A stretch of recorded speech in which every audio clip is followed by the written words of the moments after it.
بسم الله الرحمن الرحيم magacaygu waa Cabdirashiid Cali Maxamed waxaan kamid ahaa dhalinyaro maanta timid magaalada Bambaas si ay u indheeyaan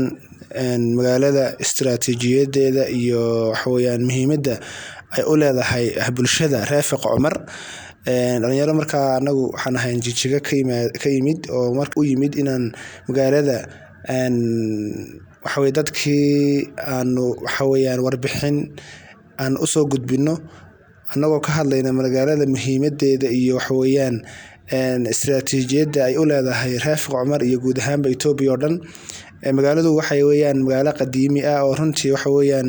meel cimilo u fiican ku taalo weeyaan oo aad u cajiib ah oo magaalo cagaaran oo aad oranaysid malaha geedahan ku yaala waxa weeyaan geeda dabiici ma aha waa geeda lagu beeray oo caadiyan waxa weeyaan waqtiga inta ugu badan saan bay cagaar u tahay cimiladeeduna aad bay u fiican tahay xagga waxa weeyaan meesha ku taalo hadan ka hadlo jijiga oo kale waxay xaggaas galbeedka ka xigtaa masaafo dhan 49 ilaa 50 kilomitir halka ay herna u jirto oo ka sii shisheeyay iyada 40 kilomitir sida darteed Baabili oo iyaduna Oromiya ah oo herar ka sokaysa waxay u jirtaa 18 kilomitir sida darteed Fayambiro meesha loo yaqaano oo iyaduna degmo Oromiya ka tirsanana waxay u jirtaa masaafo dhan 18 kilomitir marka waxaad garan kartaa magaaladu muhiimadda iyo waxa weeye juqraafi ahaan dhulka ay ku taalo baaxadda iyo muhiimadda iyo mudnaanta uu leeyahay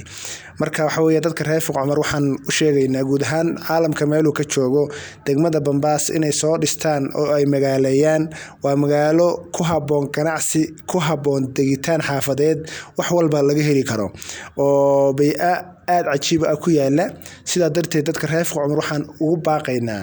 oo mar labaad mar saddexaad ugu baaqaynaa meel kasta dunida ka joogan inay magaalada Bambaas soo magaalayaan dadka Raafiq Cumar ee joogana ay waxa weeyaan soo booriyaan oo ay soo culeysiyaan oo ay soo xoojiyaan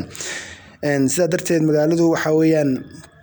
magaalo dhul jabalna weeyi qofkii damcay inuu guri dhisan oo reerka uu lagu soo rari karo uu ka dhisto uu ka iibsadana dhul aad u fiican weeyaan oo heli qiimo jaban oo macquul ah ayuu ku helayaa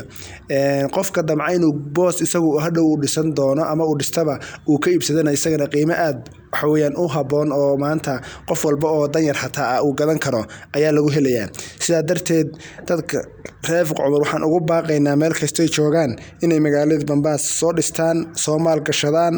soo degaan sida darteed waxa weeye waxaan rabnaa dadka Raafiq Cumar inay gartaan inay magaalada Bambaas ama degmada Gursum ay 90% in ka badan Raafiq Cumar ay leeyihiin 90% in ka badan waa degmo Raafiq Cumar sida darteed hadana waxa weeye marka heer deegaan ama dawladda deegaanka Soomaalida la joogo magaalo Raafiq Cumar ama aha oo waxa weeyaan magaalo dad qabaa'ilo kala duwan oo badan ay degan yihiin baa la aaminsan yahay sida darteed marka si aan uga saarno aaminaadda khaldan ee dadku ay qabaan ama dawladda deegaanku ay qabto in deegaankii la soo dego oo waxa weeye la magaaleeyo oo ganacsi laga sameeyo oo siyaasadii deegaanka waxa weeyaan laga kaafiyo in magaaladu ay tahay magaalo Raafiq Cumar aad baad u mahadsantihiin waxaan rajeynayaa dalabka dhalinyarta iyo odayaasha Raafiq Cumar ee degmada Gursum ku aadan inaad ka soo jawaabi doonto sida ugu dhaqsaha badan. Assalaamu calaykum wa rahmatullahi wa barakaatuh.